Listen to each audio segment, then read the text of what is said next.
right, the story cuts to Trellis's brother, basically knocking out Trellis with the stone enchanted branch. The crew find they're ready to go to a forest and are scanning every fruit for the fruit that does not accidentally give them the poison.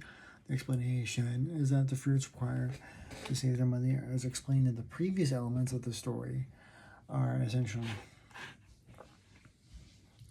done for whatever 100 may get poisonous, or for the one that gives life, there's 100 that take it away, and all the bodies surrounding the trees are those that failed to make their prize, aka the fruit of the good old trees bearing that gives life. That accidentally chose the one to take it away, so it's kind of a holy grail situation right there. Excuse me.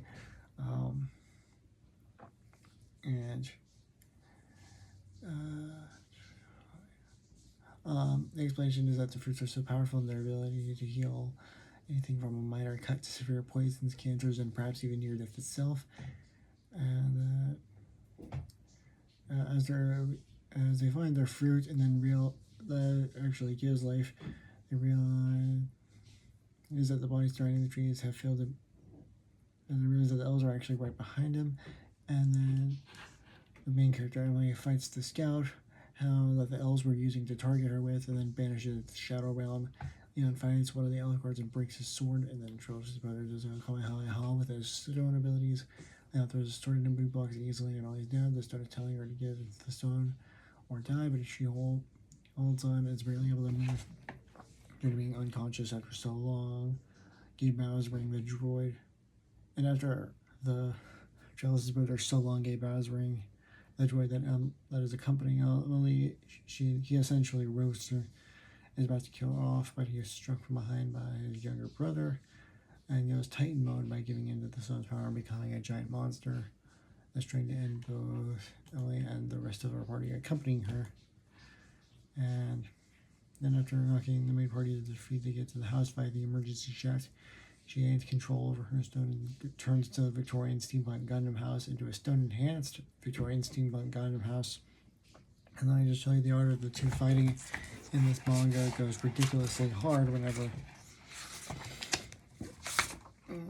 it actually shows them working together. If I were to fast forward to the scene in this manga where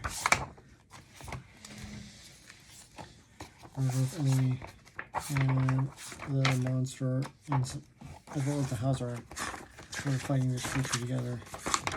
It goes ridiculously hard, knowing the context that this was when both of these characters are absolutely at their wits' end in terms of general combatancy.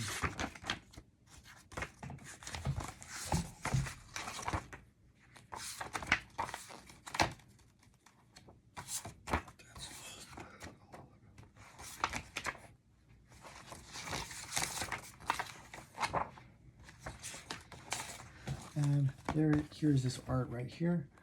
When I say that this art goes insanely hard for the entire book, I absolutely mean it. And then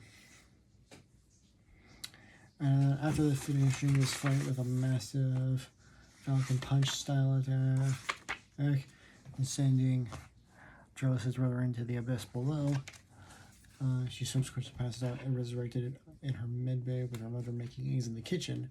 And after a heartwarming family discussion, they stick together and their new party members greet them. Leo leaves them to be, and then Emily's mother comments on the party members acquired during their travels, and during our talks they're introduced properly and integrated to their new home, being the Victorian steampunk Gundam house.